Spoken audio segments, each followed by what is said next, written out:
जब तक तुम तनाव लेते रहोगे, तुम्हारा शरीर तुम्हारे मन अनुसार नहीं हो पाएगा।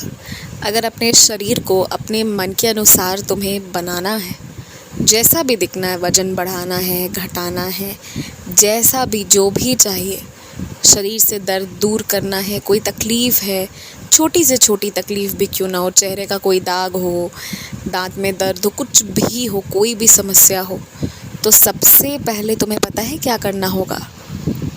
तुम्हें अपने शरीर से उन सारी चीज़ों को हटाना होगा जिसके वजह से ये सारी चीज़ें उत्पन्न हुई हैं। और पता है क्या है वो है तनाव। जब तक तनाव नहीं हटाओगे तब तक तुम्हारा शरीर तुम्हारे मन अनुसार, तुम्हारा वज़न तुम्हारे मन अनुसार, तुम्हारा रंग तुम्हारे मन अनुसार नहीं हो पाएगा। तुम्हें हर एक चीज़ अपने मन अनुसार करना है, तो तुम्हें अपने मन से तनाव हटाना होगा। तनाव हटते ही तुम्हारा शरीर तुम्हारे वश में, तुम्हारे काबू में आने लगेगा। बहुत एक विचित्र, अलग, सुंदर, अलौकिक अनुभव करने लगोगे। और तनाव हटाने के लिए, तनाव दूर करने के लिए तुम्हें ध्यान करना होगा। या तो तुम्हें जो तुम्हारे शुरुआती शिक्षण के दौरान सिखाया गया है, बताया गया है, या तुम्हारे दफ्तर में जैसे ज़िक्र करते हैं उस तरह से धीरे धीरे शुरू करो। और नहीं तो जहाँ पर इस तरह की कोई शिक्षा होती हो, जहाँ पे सभी को बिठाकर ध्यान करवाते हो, वहाँ पर जाओ। अगर इसके लिए तुम्हें कुछ पैसे भी देने पड़े ना, तो तुम इसमें पैसे खर्च करो। ये तुम्हारा एक बहुत सकारात्मक खर्च होगा और ये आवश्यक भी है, आवश्यकता है समय की कि तुम ध्यान करना तरीके से सीख लो। तो बस तुम्हें अब ये चीज़ करना है, इस चीज़ को अपने मन में लेकर चलो, तुम्हें अच्छा शिक्षक भी ज़रूर मिलेगा। मैंने ये चीज़ तुम्हारे अंदर देखी है, एक बात, कि तुम बहुत जल्दी चीज़ों को भूल जाते हो, लेकिन बहुत जल्दी सारी चीज़ें तुम याद भी कर लेते हो। और पता है, ये तुम्हारे मन की एक बहुत अद्भुत शक्ति है।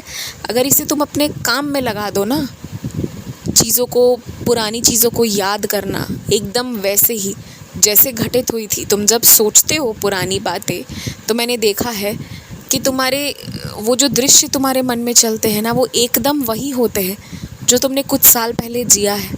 यहाँ तक कि तुम्हारे दृश्य में जो पेड़ पौधे, दीवारें, घर, बर्तन, कुर्सी जो भी होती है ना, वो एकदम वही होती है। उसमें भी कोई बदलाव नहीं होता, किसी की बोली हुई कोई बात में कोई बदलाव नहीं होता। इस हद तक तुम्हारा दिमाग चीज़ों को याद रख पाता है।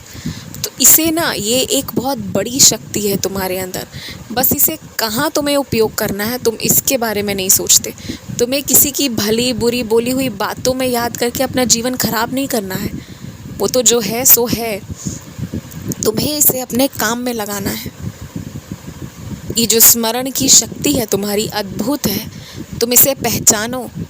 जो तुम गलत चीज़ें, घर बार की बातें याद रख लेते हो ना, तुम अपने काम की चीज़ों को याद रखना शुरू करो और इसका प्रयोग अपने कार्य क्षेत्र में करो, और फिर देखो कितना तुम आगे चले जाओगे। आज तुम सोचते हो कि तुम्हारी तरक्की हो, प्रमोशन हो, कल को ये होगा ना कि तुम इतने प्रख्यात हो गए, इतनी ख्याति होगी ना तुम्हारी कि लोग भी सोचते रह जाएंगे, हैरान रह जाएंगे कि भाई ये कौन है।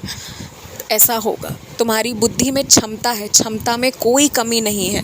अब बस ये है कि तुम अपनी बुद्धि को सही दिशा में लेकर जाओ। तो बस ये बात है। तुम्हें पटाखों से बहुत डर लगता है, मैं ये जानता हूँ, लेकिन मैं भी तुम्हें वचन देता हूँ कि तुम्हें कोई भी पटाखे से नुकसान नहीं पहुँचाएगा। तुम इस चीज़ के लिए निश्चिंत रहो। कोई भी तरह का तुम्हें चोट या कोई भी तरह की तकलीफ़ अब नहीं आएगी तुम्हारे शरीर पर। तुम इन परेशानियों से अब एकदम मुक्त हो और दूर हो। तो तुम इस चीज़ के लिए बहुत निश्चिंत रहो। कुछ साल पहले एक बार जो तुम्हें बहुत बड़ी तकलीफ़ हुई थी, वो भी तुम देखो ना, तो वो तकलीफ़ बहुत बड़े तरीके से भी आ सकती थी, पर कितने आराम से वो पीड़ा आई और वो चली गई। क्योंकि वो कुछ चीज़ें होती हैं जो लिखी होनी होती हैं, पर मैं अपने भक्तों के पास उतने आराम से देता हूँ ना कि उन्हें कष्ट नहीं हो। बहुत जहाँ ज़रूरी होता है वही देता हूँ। अभी तुम पटाखों से या कोई भी आग लगने के बारे में या ये सारी चीज़ों के बारे में मत सोचो और डरो भी मत। लेकिन अगर तुम्हें अग्नि से बहुत डर लगता है, बहुत ज़्यादा, और हमेशा उसका विचार आता है, तो तुम ज्वाला माई की ध्यान करो, ज्वाला माई की प्रार्थना करो और उन पर विश्वास रखो। ज्वालामाई पर। तुम थोड़ा फिर उनके बारे में पढ़ो, समझो उन्हें और उनसे विनती करो, तुम्हारा ये डर भय दूर हो जाएगा। और बाकी अगर तुम्हें मुझ पर भरोसा है तो तुम्हें चिंता करने की तनीक भी आवश्यकता नहीं है। खुश रहो।